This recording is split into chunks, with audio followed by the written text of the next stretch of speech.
Question number 6 है ए chord of a circle of radius 15 centimeter subtends an angle of 60 degree at the center. Find the area of the corresponding minor and major segment of the circle. पाई की value 3.14 लेनी है और √3 की value 1.73 लेनी है। अब हमें क्या दिया, एक सर्कल है जिसका रेडियस है 15 सेंटीमीटर। उस सर्कल के सेंटर पे कितना एंगल बन रहा है, 60 डिग्री का। हमें माइनर सेगमेंट यानी इसका एरिया निकालना है और मेजर सेगमेंट का, बाकी जो पोर्शन बचा उसका एरिया निकालना है। तो गिवन क्या दिया है, radius of a circle equal to 15 centimetre, central angle दिया है 60 डिग्री का। अब O A equal to O B, ये रेडियस है यानी 15 सेंटीमीटर के। जब ये दोनों बराबर होंगे इस ट्राइंगल में तो इसके अपोजिट एंगल भी इक्वल होंगे, यानी एंगल ए और एंगल बी। तो इसलिए ओ ए के अपोजिट आ गया बी एंगल, ओ बी के अपोजिट आ गया ए एंगल, यानी angle A equal to angle B. Reason क्या दिया है, angles opposite to equal sides are equal. ठीक है, ओ बी के opposite A angle, O A के अपोजिट बी एंगल। अब ये 60 का है, ये दोनों एंगल इक्वल है। तीनों का सम 180 लेके हम एंगल ए और एंगल बी फाइंड करेंगे। Sum of angles of a triangle 180 होता है, तो एंगल ए, एंगल बी और एंगल सी आ गया 180। ए को ए रहने दिया, बी की जगह लिख दिया एंगल ए क्योंकि ए और बी इक्वल है। सी की जगह लिख दिया 60, सॉरी सी नहीं लेना है, एंगल ओ लेना है क्योंकि सेंट्रल एंगल ओ रखा हुआ है, उसकी जगह क्या लिखा 60 equal to 180। Angle A reason दे दिया angle A equal to angle B. Angle A और एंगल ए रखा लेफ्ट साइड, 60 को ट्रांसफर किया राइट साइड में, तो ट्वाइस एंगल ए आ गया 120 डिग्री। तो एंगल ए कितना आ गया 60 डिग्री और एंगल ए बी के इक्वल है, इसलिए एंगल बी भी कितना होगा 60। अब ए बी और एंगल ओ 60 डिग्री का, इसलिए जो ए ओ बी ये ट्राइंगल बनेगा, ये कौन सा ट्राइंगल होगा, इक्विलेटरल। अब इक्विलेटरल ट्राइंगल का एरिया क्या होता है, √3/4 ए स्क्वायर, लेकिन हमने निकालना है माइनर सेगमेंट का एरिया। तो माइनस सेगमेंट मतलब पूरे सेक्टर में से इस ट्राइंगल को क्या करेंगे हम, माइनस, तो क्या बचेगा माइनर सेगमेंट। तो area of minor segment equal to area of sector minus area of triangle AOB. Sector का एरिया ये पिछले क्वेश्चनों में भी किया हमने, sector angle upon 360 into pi r square, और इक्विलेटर ट्राइंगल का एरिया क्या होता है √3/4 साइड स्क्वायर, ये 8th में भी पढ़ा है आपने। तो थीटा 60 डिग्री का है, 360, पाई की वैल्यू 3.14 लेनी है, आर की वैल्यू 15 है, आर स्क्वायर है इसलिए 15 दो बार लिखना है, माइनस √3 की वैल्यू गिवन दी है 1.73 लेनी है, अपॉन 4 साइड कितनी है 15 इंटू 15। ठीक है, रेडियस 15 है तो साइड भी ट्राइंगल की 15 होगी। 61 जा 66 जा, ऐसे कैंसिल किया, फिर 2 3 जा 2, 1.57 जा, 3 1 जा 3, 5 जा, 1.57 इंटू 5 इंटू 15 आया 117.75, माइनस इनका प्रोडक्ट आया 389.25 और नीचे क्या है 4, 117.75 ऐसे रहा।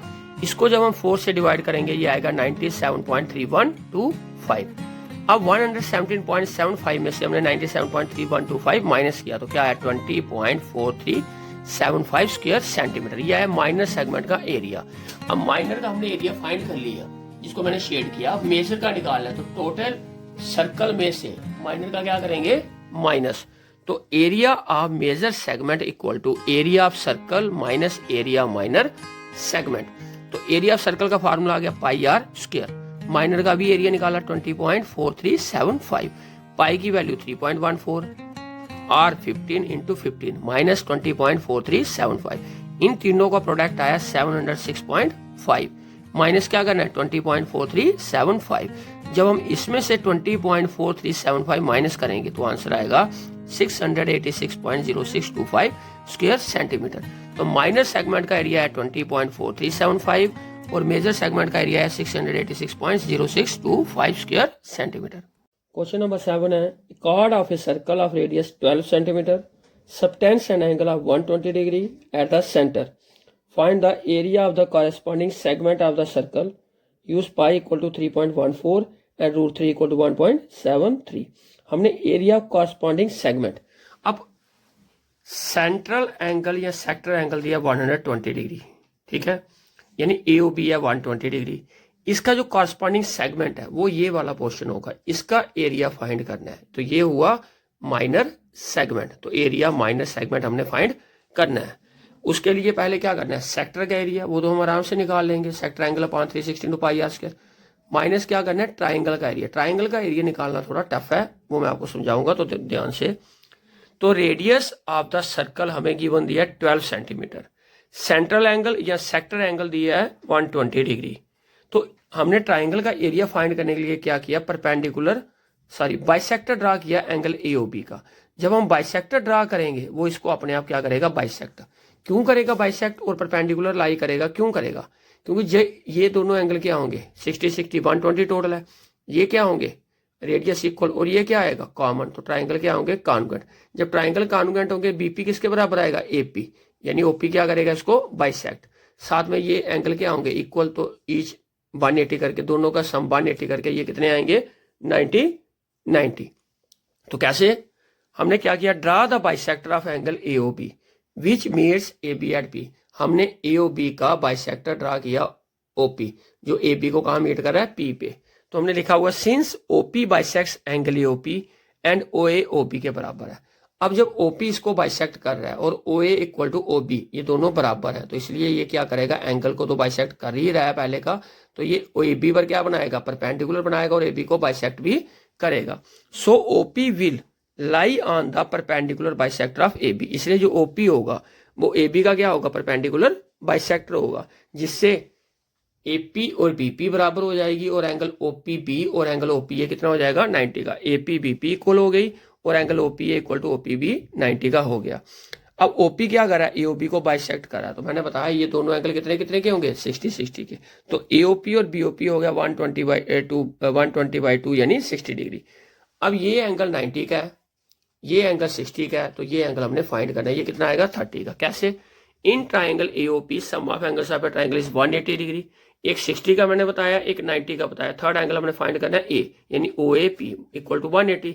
तो 60 90 को ट्रांसफर किया राइट साइड में, तो एंगल OAP कितना आ गया 180 माइनस 150 यानी 30 डिग्री। अब एंगल OAP हमने फाइंड कर लिया, एंगल A हमें मालूम है। अब ये अगर हम ट्राइंगल लें, इसको मैंने रखा एंगल A, ये P है आपका, ये O है, थोड़ा मैंने चेंज कर दी फिगर। अब OA आपको 12 दिया हुआ है यानी हाइपोटेन्यूज 90 के सामने, इधर भी 90 के सामने है, इधर भी 90 के सामने है। अब AP की मालूम नहीं है लेंथ, इस 12 और इस 30 की मदद से हम AP और OP निकालेंगे। अगर मैं कास लूं तो बेस अपॉन हाइपोटेन्यूज यानी AP अपॉन OA, तो कास 30 जो है वो किसके बराबर होगा AP अपॉन OA। कास 30 की वैल्यू होती है √3/2, तो AP अपॉन OA ये आप ट्रिग्नोमेट्री चैप्टर में ऑलरेडी पढ़ चुके हो। कास 30 की वैल्यू क्या होती है √3/2। AP अपॉन OA, OA की मैंने वैल्यू बताई 12, और 12 को ट्रांसफर किया उधर, तो √3/2 इंटू 12, 2 6 12, तो 6√3 किसकी वैल्यू आई AP की, तो AP आ गया 6√3। तो AB क्या है डबल है, AP अगर 6√3 आया ये भी 6√3 यानी AB की वैल्यू क्या होगी AP से डबल। तो AB की वैल्यू आई 2 इंटू 6√3 यानी 12√3 सेंटीमीटर। तो AB की वैल्यू हमने फाइंड कर ली 12√3 सेंटीमीटर। अब फाइंड करना है OP यानी आपने परपेंडिकुलर फाइंड करना है। तो क्या लेंगे हम, साइन लेंगे P अपॉन H यानी OP अपॉन OA। तो साइन 30 आ गया OP अपॉन OA। साइन 30 की वैल्यू क्या होती है 1/2, OP अपॉन OA क्या 12, तो 2OP इक्वल टू आ गया 12, तो OP की वैल्यू आ गई 12/2 यानी 6 सेंटीमीटर। अब OP हमने फाइंड कर लिया 6, OP 6, AP कितनी आई 6√3 सेंटीमीटर। अब AP भी फाइंड की, OP भी, ये भी फाइंड कर ली, ये भी फाइंड कर ली। अब हमें फाइंड क्या करना है एरिया ऑफ ट्राइंगल AOB, ताकि टोटल सेक्टर में से उस ट्राइंगल का एरिया क्या करें फाइंड। ट्राइंगल का एरिया क्या होगा half into AB into OP, half into base into altitude, तो ट्राइंगल का एरिया निकल जाएगा। सेक्टर का एरिया क्या होता है θ/360 इंटू πr²। तो एरिया ऑफ द सेगमेंट या कॉरस्पॉन्डिंग सेगमेंट लिखो या सेगमेंट लिखो या माइनस सेगमेंट लिखो, एक ही बात है। तो area of sector minus area of triangle AOB। Sector का एरिया क्या होता है θ/360 इंटू πr² माइनस ट्राइंगल का एरिया भी मैंने बताया half into AB into OP। तो θ 120/360, पाई की वैल्यू 3.14 और 12 इंटू 12 1/2। AB की वैल्यू कितनी निकाली है यहाँ पे हमने 12√3 ये निकाली है AB की वैल्यू, इंटू आल्टीट्यूड, आल्टीट्यूड क्या था OP, OP की वैल्यू कितनी निकाली हमने 6 इंटू 6। अब 2 3 × 6, इधर कैसे कैंसिल किया 123 × 3 4 × 3.14 इंटू 12 इंटू 4 आ गया 150.72, 12 इंटू 3 36√3, 150.72 ऐसे ही रहा। 36 इंटू रूट 3 की वैल्यू पुट की 1.73, 150.72 वैसे लिखा हमने।